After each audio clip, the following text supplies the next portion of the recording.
Okay, so this is the proposed architecture diagram for the Cloud Computing Assignment 2 for Go Green. Basically, the idea of it is that you would have, so Go Green's a company that needed to be forklifted onto a new cloud architecture.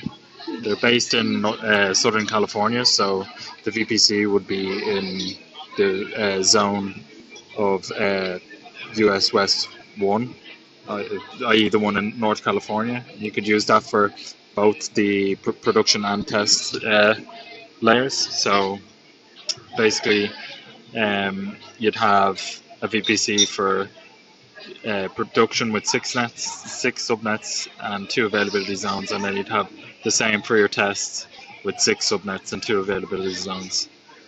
Um, the subnet names then could be you split up into public and private, so two public in each, one in each availability zone, and then three private, one app, one web, and one database. One per availability zone again. Then you'd have a security group for each subnet. So you'd have a ELB uh, for your first one, call it Web ELB, and it would allow 443. Then you'd have a web tier, an app tier, and a database layer. So basically your ELB will go around your public subnet, and then the rest will go around each respective private subnet. Your other security options would be your IAM, which is your identity and access management, your multi-factor authentication, Google Authenticator, your CloudTrail, which is basically visibility into people's calls to the API, from who, what, when, where, what IP address, etc. And then you have CloudWatch as well, which is shown on this diagram here, which would send an alarm, an email, if there was specific errors and specific thresholds breached, i.e., which is explained later on, but basically if CPU usage got too high, or if memory usage got too high, etc., or there was too many 400 errors in the web tier.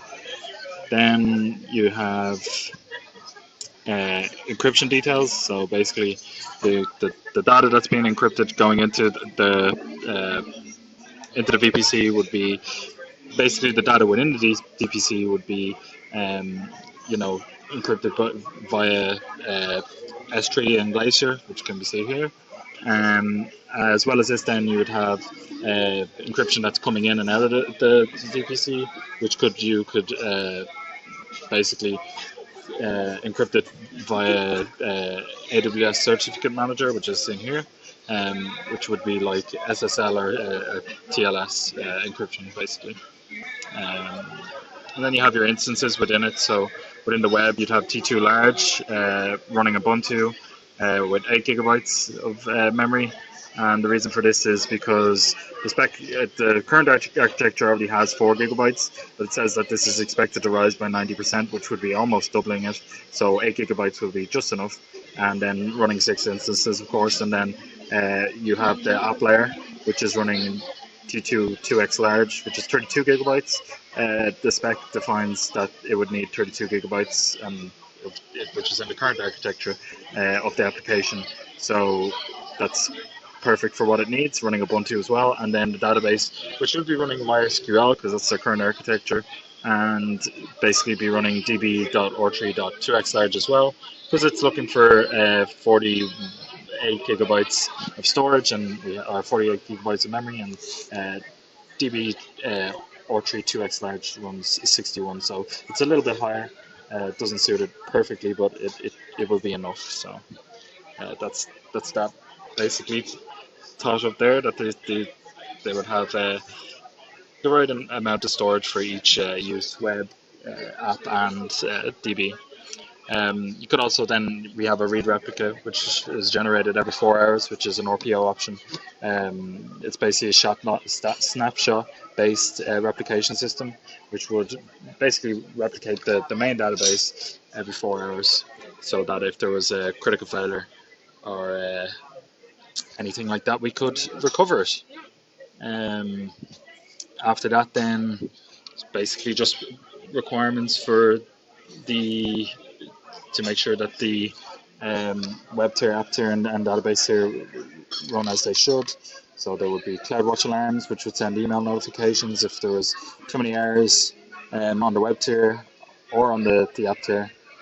Basically 400 errors on the web tier, and then for the app tier requirements, you would have if there was too much CPU usage or memory usage, it would be able to scale accordingly.